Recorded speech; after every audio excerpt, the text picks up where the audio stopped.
It's a Welsh name. Owen. Young warrior. Breeze. Fire warrior. William. Warrior. Riley. R-I-L-E-Y equals 69. Riley comes from O'Reilly, Irish surname. O-R-E-I-L-L-Y.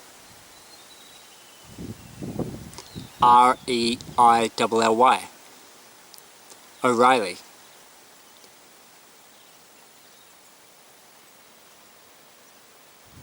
And, you know, like the great Bill O'Reilly from Fox News years ago.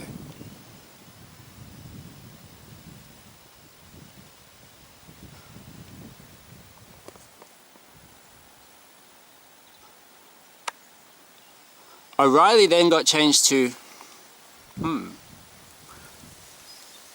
O'Reilly got changed to Riley. Some people decided to drop the O, just like my surname.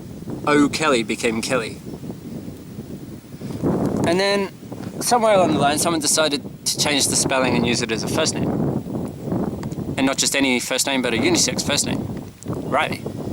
So I looked up O'Reilly. I googled Riley, actually. Well, to be completely honest, I binged it. I didn't even Google. I binged Riley, and that's how I found out it comes from O'Reilly. And the most famous O'Reilly, now I can't remember his name, maybe I'll put it in the description or something, but he was very famous army guy. He was a general or something, Irish of course, but he had a connection to, guess where? Louisiana. Aha, Louisiana, where Hurricane Lily made landfall in 2002.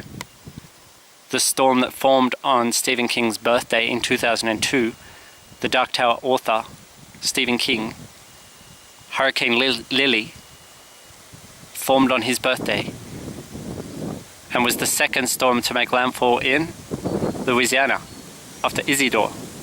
Isidore was the most powerful storm.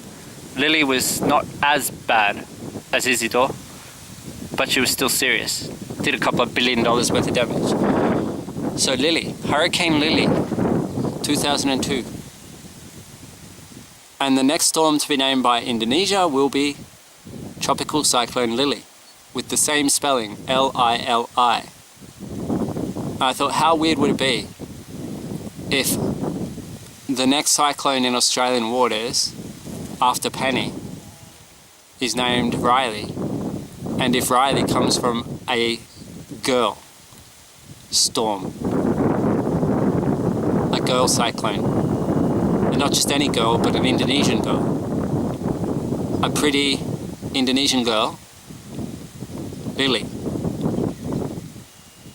Can you see how Riley could end up being a very, very, very, very attractive, very beautiful boy?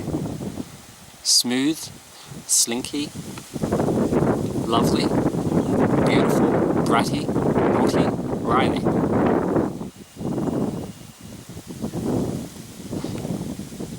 The favourite bratty bad boy of Jake and Nathan, the Storm Boys. Somebody has to discipline Riley, so it might as well be us. That's what they've agreed. Might as well be us. Someone has to do it. Might as well be us.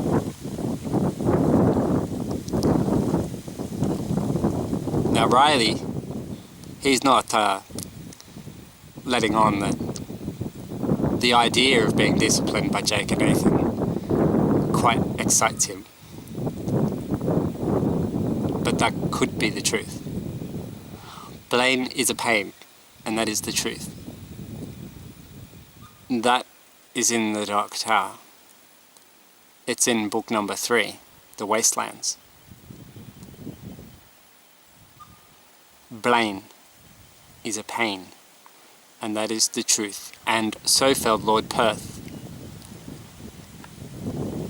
So, Jake Chambers is a gunslinger, a Western boy of a kind, and the mirror boy of Riley in this world is a Western boy too, but he's a Western boy with a twist. A twist of Nathan, a reflection of the breeze, a reflection of Nathan Breeze, a reflection of the Roseberry.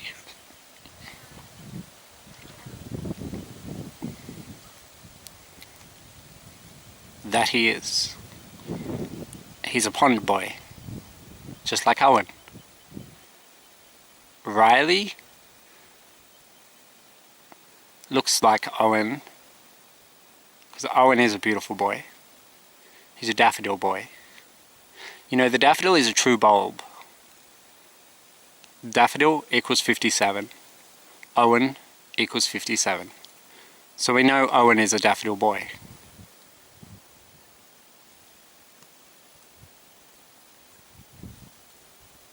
Breeze.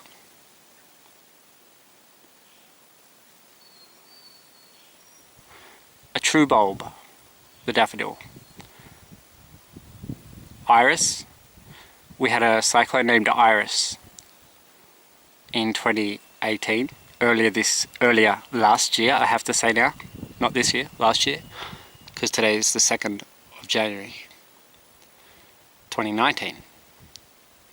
It's Wednesday. And it was Wednesday, December 6, 1989. I was at Western Park. I've always been telling the truth. Western Park's magical. It's not a bad place at all. It's a beautiful place. Saved my life. There's something special about Western Park that allowed Jake to save my life. Facilitated it. Allowed it to happen. It's true. Jake died 45 days before I was meant to die, but I didn't. Because Jake saved my life. For some reason Jake wanted me to stay here. He had a job for me to do. Message equals 69. People, 69. People are spirits. They're not just animals. Spirits. Souls. Souls with purpose, and some are good, some are not so good.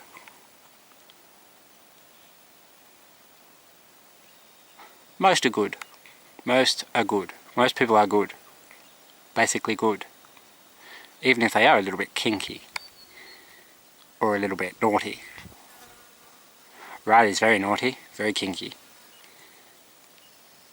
And Jake and Nathan are going to make the most of that situation. If you know what I mean. So, some things just fit together. They just go together nicely. Everyone's happy at the end of the day. And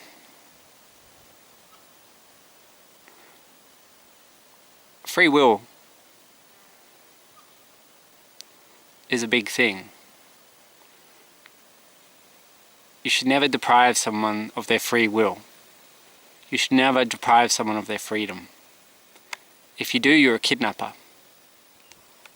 You have the mind of a kidnapper. It doesn't matter if you're Prime Minister, President, government official, elected official, unelected official, dictator, army general, teacher, police officer. It doesn't matter what title you've got. If you deprive someone of their liberty, especially in a serious, lasting way, I don't just mean a school detention. I mean, if you put someone on an island and say, this is where you're staying indefinitely, because we don't see you as an equal, really. I mean, they're not going to say that, are they? But you know they don't see you as an equal when they do that to you. They have the mind of a kidnapper. They just want power. They just want to have power over someone. It's the ultimate arrogance. The ultimate arrogance. It makes Riley's arrogance look like nothing. See, Riley is young enough and flexible enough. There's plenty of hope for Riley. He just needs a little bit of guidance. He needs some love. And he needs some discipline. And he needs some hope. And he needs some company. And he needs some more love.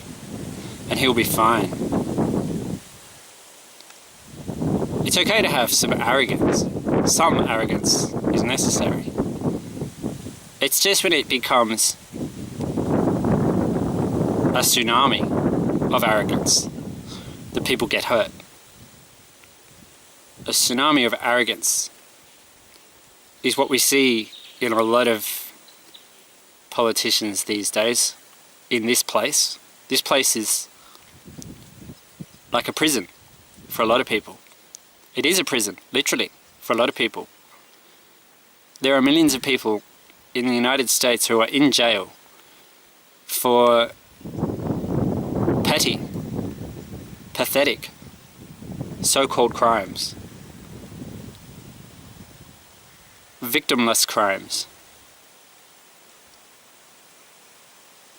And they call it the land of the free. Funny. Funny how they joke. So, it's a prophecy with a purpose. It's not just for no reason. There's a very big purpose behind the prophecy of Riley, the cyclone. The boy, the pretty boy who found the penny.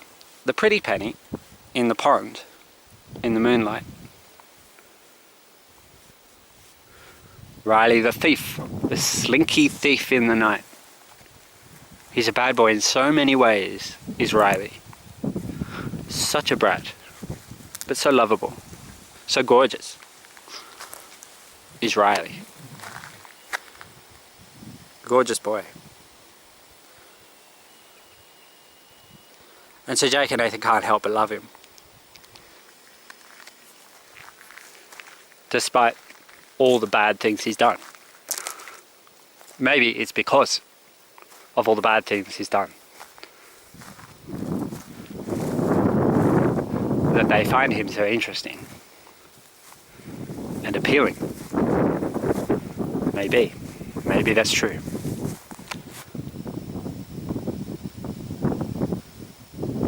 Lily. Tropical cyclone Lily. That'll be the next cyclone to be named by Indonesia. And Riley. Tropical cyclone Riley. That will be the next cyclone that gets named by the Australian Bureau of Meteorology. And from what I can gather, there's no climate change deniers at the Bureau of Meteorology, which makes me wonder why there are so many climate change deniers in the Australian government. I would say arrogance. Extreme arrogance might have something to do with it. Kangaroo. Karanga. The last storm named by Indonesia was Karanga. It was a category 4. If I had to guess, I'd say Riley will be a category 4 as well on the Australian scale. It's only a guess. It's just a guess. But a guess is as good as anything. It's good as throwing a dart at a dartboard. See what number you hit. Yeah, I got a 4. Yeah, let's go with 4. Nathan throws. Yeah, I got a 4 too. Actually, no, it's a 3. Oh, well, let's go with 4 on the Australian scale and 3 on the American scale, because they're 2 different scales. The intensity scale for hurricanes is different depending where you are, which scale you're using. So let's say it's going to be a category 3 on the American hurricane scale and a category 4 on the Australian tropical cyclone scale. Let's go with that. Okay, let's go with that. That'll do. That sounds good to me. Alright, so does that mean Riley is going to get category 3 ass whipping? Yes, it does. Indeed. Maybe pushing on to category 4. If he doesn't learn from 3, we'll give him a 4. Okay, good plan. Good plan. Riley's not going to learn from 3. Not a chance.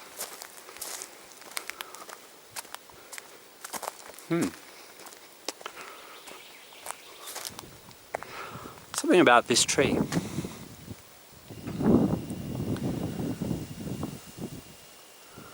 Pretty sure that's an apple box tree. Wasn't it an apple in Eden?